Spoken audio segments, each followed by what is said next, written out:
part of the IELTS Grammar Masterclass course. So welcome, it's great to have you with us for this one. Sentence structure is so important and we'll look at that in detail today. So if you are practicing for IELTS, maybe you're not so sure on the writing side, then this is the lesson for you. We'll go through all the different sentence structures as well as understand the basic elements of the sentence, and then hopefully by the end you will feel confident in this area. Okay, let's kick things off then with what do we actually mean by this term sentence structure? Well, this is referring to the way in which words are arranged, how they're organised, how they are ordered, if you like, to form a grammatically correct and meaningful sentence. So like everything in grammar, it's really important how you arrange the words, how they fit together, and this affects the meaning and the correctness as well. So words, phrases and clauses are organised together to convey thoughts and ideas effectively. If you were to just scramble all of the words, I might understand a little bit of what you're saying, perhaps, but you really want to convey your thoughts effectively and confidently, and so sentence structure is something to feel confident in order to do that.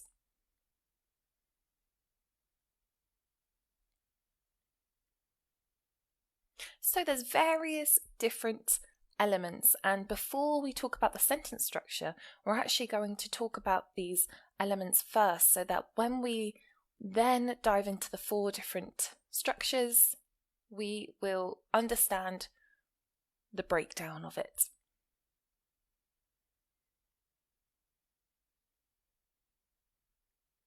Okay, so let's quickly look at the basic elements in a sentence. Before we can think about structure, let's think about, well, what actually goes into a sentence. We will be talking about independent clauses. What are they? Well, they can stand alone, so it gives you a clue in the name. They are independent, they have a subject and a verb, and it's a complete thought or idea.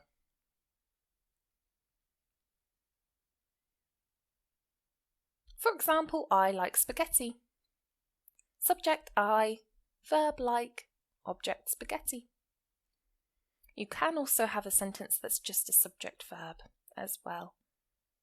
But you can include the object. So for example, he reads many books. He is the subject.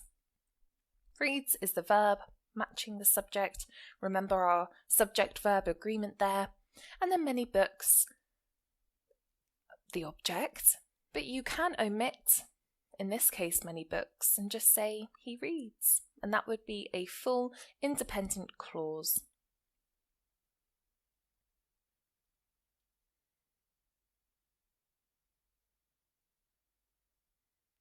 A dependent clause, on the other hand, well, this is not a complete sentence. It must be paired with an independent clause to become complete. And we will use dependent clause and subordinate clause interchangeably with one another. So just to be sure of the terminology here, it's important to double check that we are aware of these words and what they mean.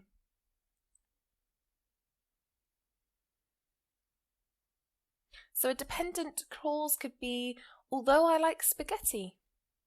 Now we have the elements of an independent clause, I like spaghetti, but because we've added this although, and we'll look at this a bit later in more detail, this now becomes a dependent clause, and we have our ellipsis there, the 3 dots, showing that this thought now needs to be completed. It's sort of hanging in the air. Because he reads many books. So again, the inclusion of because at the beginning here creates this dependent clause. We no longer have a complete thought. It is waiting now to be completed.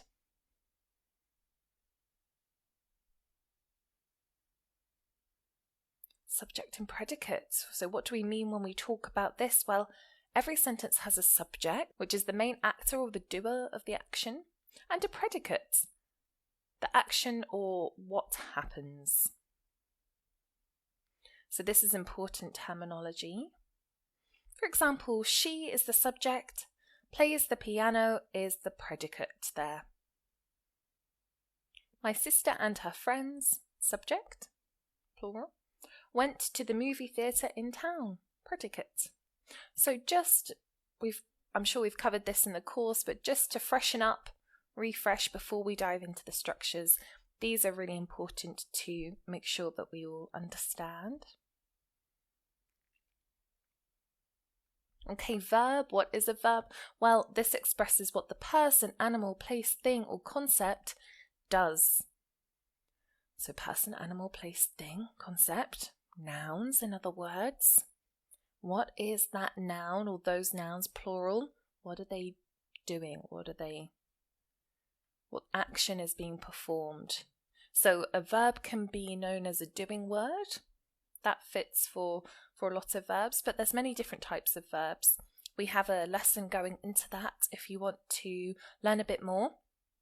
But for today, we'll just view them as the doing, the action word. So for example, although I like spaghetti, so this is a dependent clause. We've still got a verb though here, like. Because he reads many books, the verb reads. So a verb is essential in the sentence. It cannot be a clause or a sentence without one. It's the core, if you like.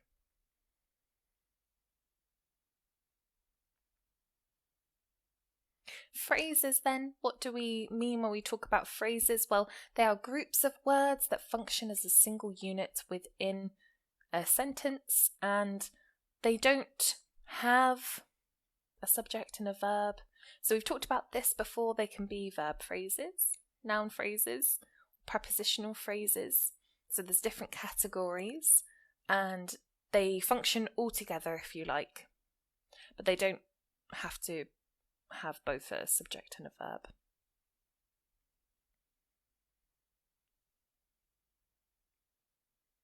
For example, the girl in the red dress. Do you see a verb there? No, no verb. It's in fact a prepositional phrase. The girl is the noun. In the red dress, in is the preposition, and then another noun following it. So they're grouped together and we can call this a prepositional phrase. Another prepositional phrase, after the rain stopped. This time we have after the rain and then stopped, the verb there. So there's different variations of words that you can have within a phrase, but they can be grouped together. And that's what we're referring to when we talk about, for example, prepositional phrases.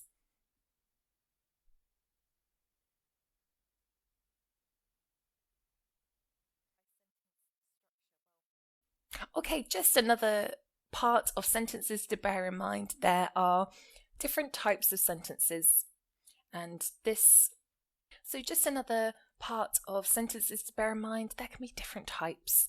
So you can have declarative sentences stating a fact or opinion, interrogatives, we've talked about this in the tenses, asking a question, imperatives, giving a command, or exclamatory sentences, expressing a strong emotion, say with an exclamation mark.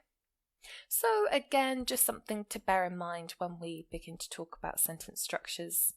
So let's look at an example for each of these. You can have a declarative sentence, the sun sets in the west. There we go, it's a fact, something that happens, it's a truth.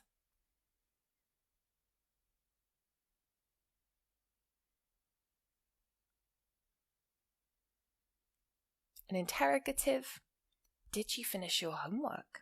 So that's a question here.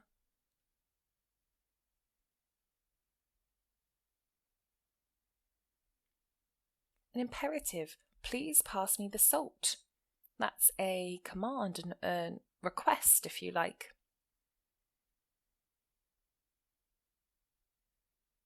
And the last type, exclamatory, what a beautiful day it is.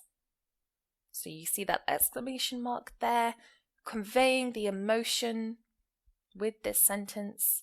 So you will use these in your writing, I'm sure, a mixture of all of them to talk about lots of different types of things and to show a range of emotions. So I'm sure you will use all 4 of these types of sentences in your writing.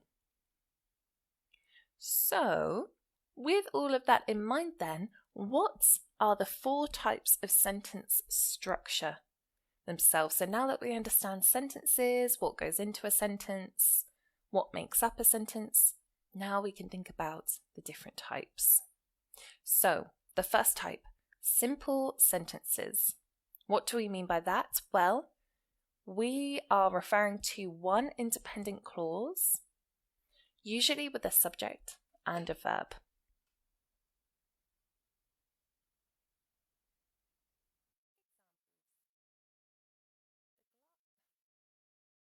The graph illustrates the percentage of students on public transportation. So illustrates being the main verb there, the graph being the subject. Global warming is a serious environmental issue. Okay, so we've got 2 independent sentences. They don't need another sentence to make sense. They are fully complete on their own. They consist of a subject and a verb there, and objects of course, but we're just focusing on the subject and the verb, which makes it a simple sentence.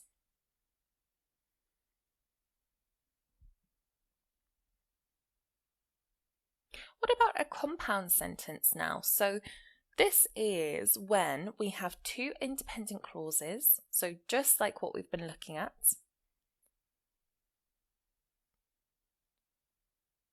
joined by a coordinating conjunction.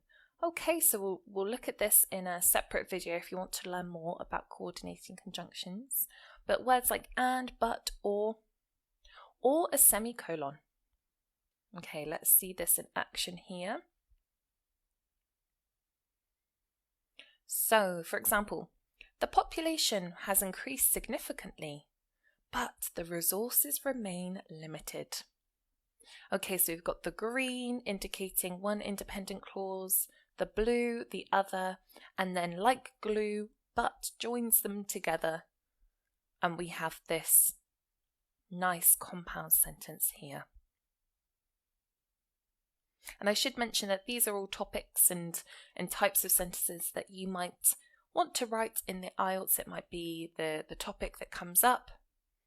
So these are great examples for you if you are practicing. Another one now, she completed her research paper, semicolon. Now she is preparing for the presentation.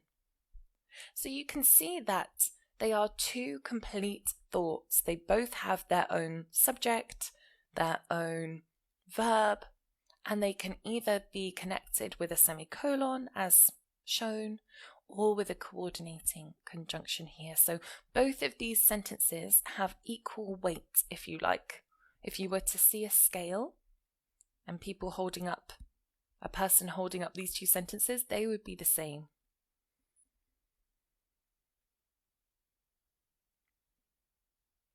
Complex sentences, on the other hand, are not equal. They contain an independent clause and 1 or more dependent clauses. And in this case, they use a subordinating conjunction, which are different from coordinating. Words like although, because, and while.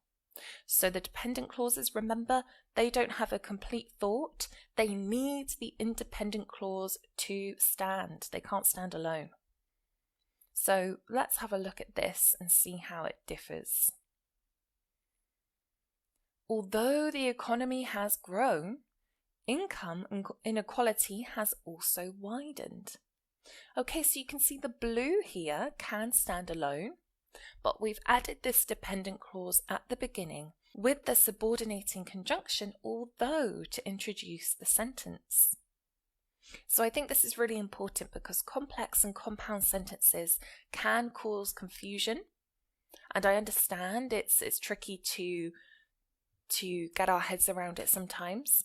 So we can think of it as the independent clause being the main part, and then perhaps one or more dependent clauses attached to it.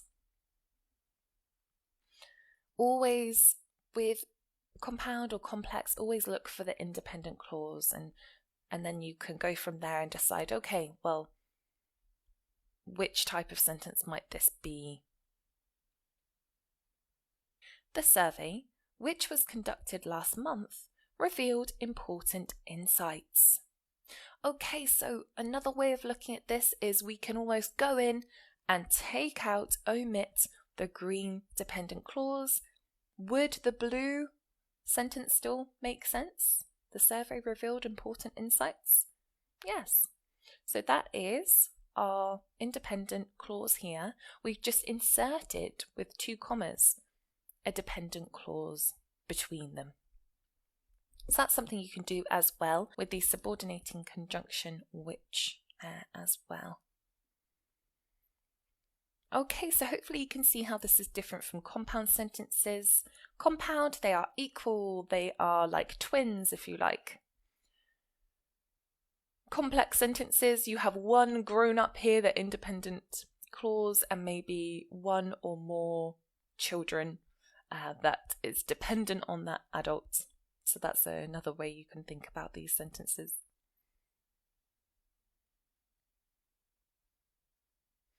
Okay, so just to add another layer to this, this is the last one, and so we can put it all together and think about compound complex sentences. Okay, what does this mean? Well, you might guess from the name. This combines elements of both compound and complex sentences. So, in other words, you can have multiple independent clauses.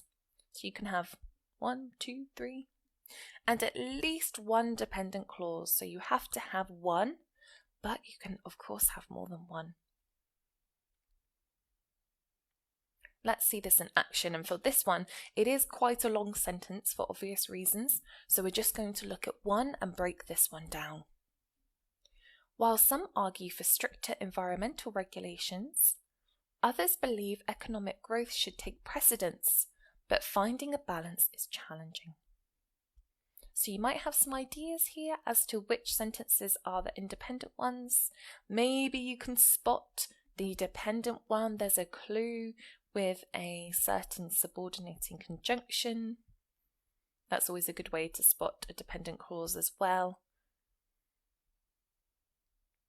Let's look at this in a bit more detail. So we've got our independent clauses and we've got 2. So if you like 2 adults here. We've got others believe economic growth should take precedence, so that can stand alone. That doesn't need another sentence. Finding a balance is challenging. Again, we have our independent sentence, our clause if you like, connected by a coordinating conjunction but.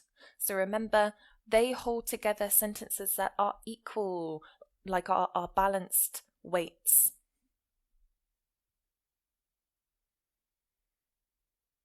Then what is not equal in the sentence, we have our dependent clause, and we've only got one in this one, while some argue for stricter environmental regulations.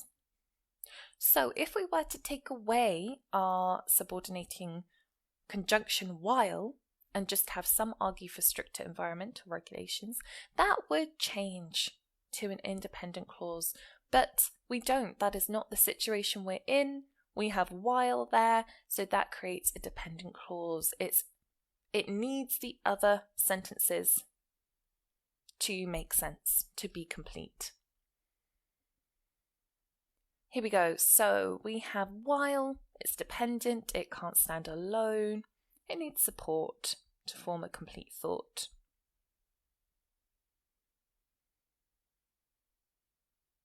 And then we're just focusing on while and but here. They're the connections, they're the glue.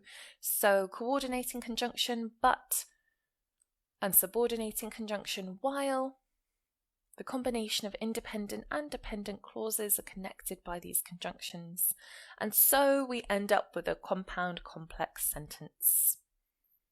So it seems a bit daunting, and I understand that this type of sentence can be because it's quite long for obvious reasons, because you need at least 2 independent clauses. So it's going to be a longer sentence, but if you are able to break it down and really think about, okay, can this sentence stand alone?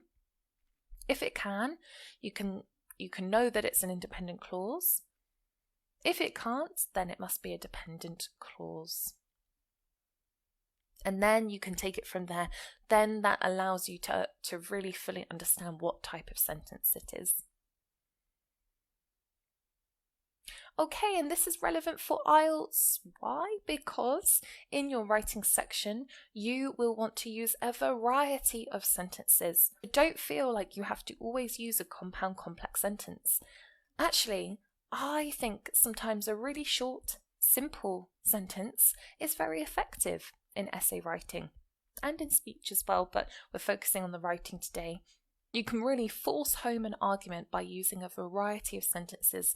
That will show the examiner that you understand the sentences, you employ them and use them where they're relevant, and it just makes for a really nice essay to read and to write. Okay, so let's think about some practice then. We've got a sentence and it's up to us to decide what type of sentence it is. So, for example, the bar chart depicts the percentage of adults in different age groups who participated in regular physical activity in 2019. Oh, okay, it's quite long, but we want to figure out, okay, is it simple? A subject verb? Well, we've got the bar chart depicts. Is it compound, where we've got 2 equally weighted sentences? Do you remember our weights? That's our compound. And they are connected with our coordinating conjunctions like and, but, or. Is it complex? Is there one independent clause, maybe one dependent? Is it compound complex?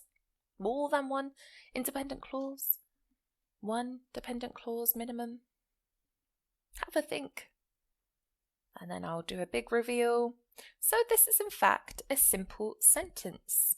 It's one independent clause expressing a complete thought. There we go. So simple sentences can be a bit longer than you might first realise. And if we're not sure, we might think, oh, this is compound. Well, actually, it's all related to the one thought here.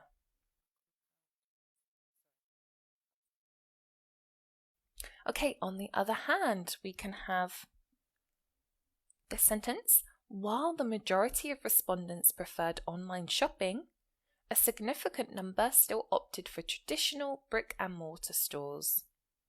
Okay, one word is a massive clue. It's a subordinating conjunction, and that should tell you what type of sentence this is. It's indeed complex. We've got one independent clause and one dependent clause with while.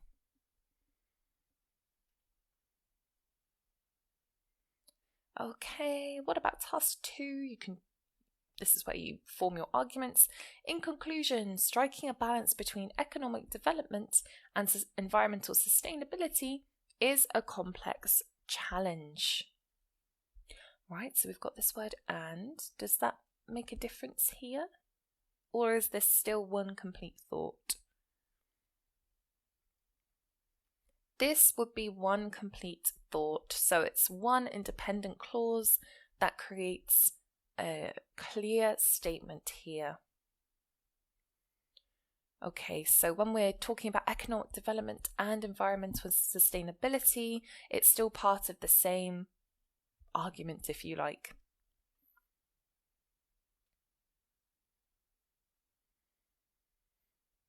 Another one, despite the government's efforts to curb air pollution, the issue persists, necessitating more comprehensive and immediate measures. We've got interesting use of commas here. We've got another interesting word, despite. What do we think about this one? Well, I would say this is a compound, complex sentence. Why? The issue persists is independent. It's one thought.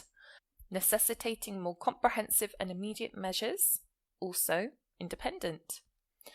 We've got coordinating conjunction and a dependent clause. Despite the government's efforts to curb air pollution, introduced by this subordinating conjunction despite. So there is a lot going on here, so don't worry if you're feeling a little bit overwhelmed by this, but just look out for those independent clauses where there's two, and then you can think, oh, this must be more than likely a compound complex sentence. And then the two independent clauses, then you can think about your dependent clauses. You can see a conjunction like despite, and this gives you a clue as to, that must be dependent.